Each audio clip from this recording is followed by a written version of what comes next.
rescue the Princess Dulcinea!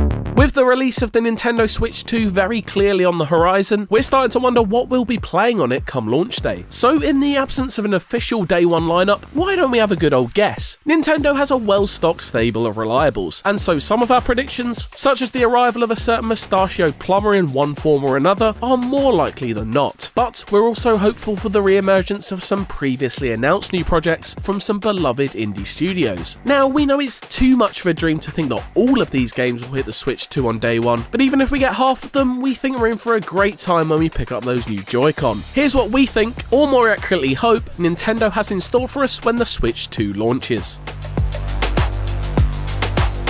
Over a whole decade has passed since Mario Kart 8 was released for Wii U, and in that time it has morphed into the most complete and essential karting game ever created, thanks to the Switch's Deluxe Edition and several DLC additions, boosting the track count up to a whopping 96 circuits. Mario Kart 8 has proved so successful in fact that it's both the Wii U and the Switch's best-selling game, so it's fair to say that a new one would be pretty popular. While it was reported to be in development back in 2022 and designed with a new twist, Nintendo is yet to officially confirm the existence of Mario Kart 9. As such, at this stage, we can only guess at what this new twist is, but we're hoping to find out very soon. If Mario Kart 8's decade-long service was a celebration of the entire history of the series, then its successor will hopefully look to the future and introduce fresh, innovative ideas that will fuel Mario Kart for another decade. Of course, alongside those new ideas, we'd love a release date that coincides with the launch of Switch 2. If there's such a thing as a system seller, then Mario Kart has proven over the years to be exactly that.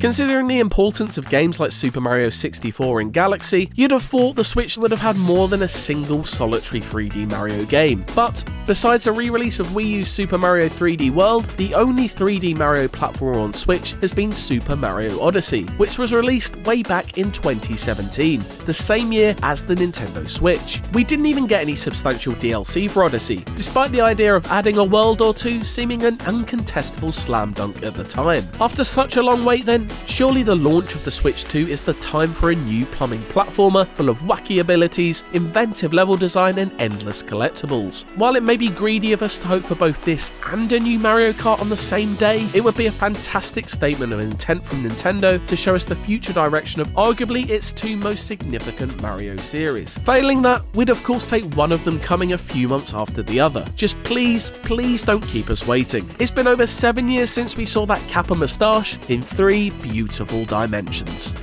Metroid fans have been waiting for what seems like an eternity for Metroid Prime 4. First announced as part of E3 2017, fans suffered many years of radio silence until its surprise re-emergence in 2024. During that time, development of the project had reportedly passed from Bandai Namco Studios to Retro Studios, the original creators of the Metroid Prime series. Now titled Metroid Prime 4 Beyond, its gameplay reveal trailer excited many fans and even had some questioning if what they were seeing was running on the Switch's successor. Well, it looks like the Switch 2 will likely be what we'll be playing it on, and we're hoping the long wait for it will end on the console's launch date. Two of the original Switch's biggest hitters, not to mention two of the greatest games ever made, The Legend of Zelda Breath of the Wild and Tears of the Kingdom, will likely find their way onto the new console. We're hoping that backward compatibility will allow for this by default, and keeping our fingers crossed for some kind of automatic boost mode for older games. But we also wouldn't say no to specially enhanced versions of Link's open world adventures that take full advantage of the rumoured extra power the Switch possesses. Hyrule in crisp 4K with no frame rate drops? Yes, please. Drop your hips.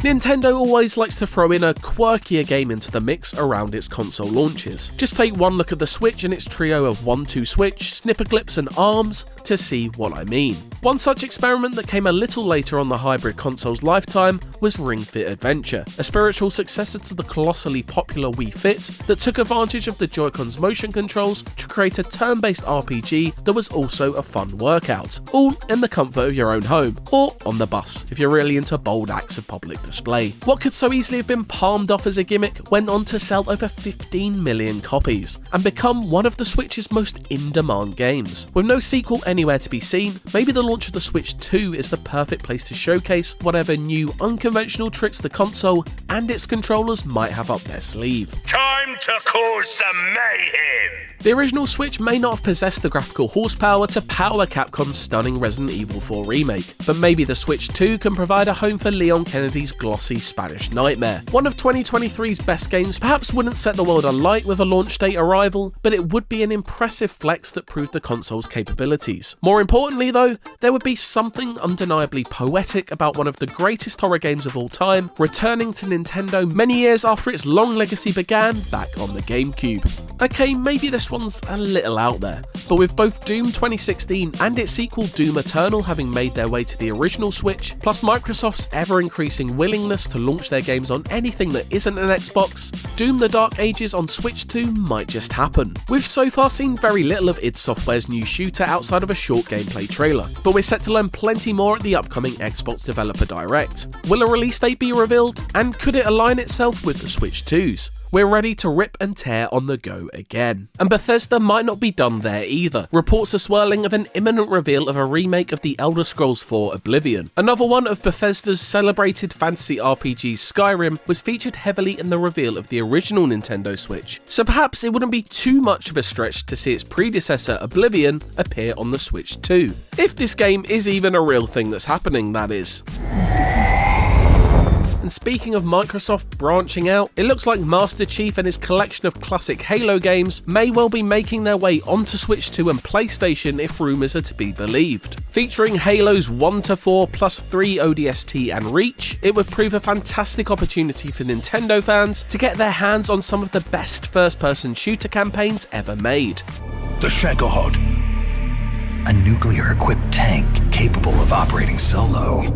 Okay, maybe getting the Snake Eater remake at launch might be slightly ambitious, but we wouldn't be shocked to see it land on the Switch 2 later in 2025. Konami's slick glow-up of Metal Gear Solid 3 would be more than welcome, and again, another nice return to Nintendo hardware for a series that once called it home all the way back with the first Metal Gear game and its NES port. In fact, we're expecting many multi-platform games from third-party publishers to make their way to the Switch 2 during its launch window. Square Enix could release both Final Fantasy VII Remake and Rebirth onto Nintendo's new hardware, and Ubisoft is rumoured to be preparing much of their Assassin's Creed back catalogue for launch, as well as entries from the Tom Clancy series in the shape of The Division and Rainbow Six Siege. If the Switch is the only console you've owned for the past few years, it looks like these publishers might be giving you a lot to catch up on in one go. One of the greatest indie game success stories of all time, not many games made outside of Nintendo's walls left a bigger footprint on the Switch generation than Stardew Valley. So what better place is there than the Switch 2 to launch Stardew developer Concerned Ape's upcoming chocolate shop sim, The Haunted Chocolatier. In development since 2020, we've just had one gameplay trailer and little else. But the confectionery simulator with action RPG elements and added ghosts seems like the perfect game to eat up hours and hours of handheld time, especially if it were to launch with the Switch 2.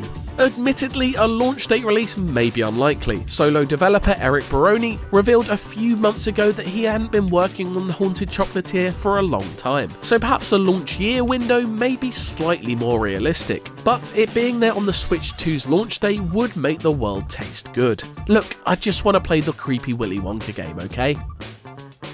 My final pick is another follow-up to a beloved indie cult classic that found a home on Switch, Celeste. Studio Extremely OK Games is working away on its successor, Earthblade, a 2D explore-action game with gorgeous pixel art. While updates have been few and far between, it's not outside the realms of reality that we could see this arrive on the Switch 2 at launch. Last year, developer Maddie Thorson revealed that it would be released in 2025 at the earliest. So, who knows, maybe it is just waiting to be unleashed alongside some new Nintendo hardware. Those are my picks for what games we hope, and admittedly dream, might launch with the Switch 2 later this year. What do you think will make the launch lineup? Let us know in the comments below. And for everything else,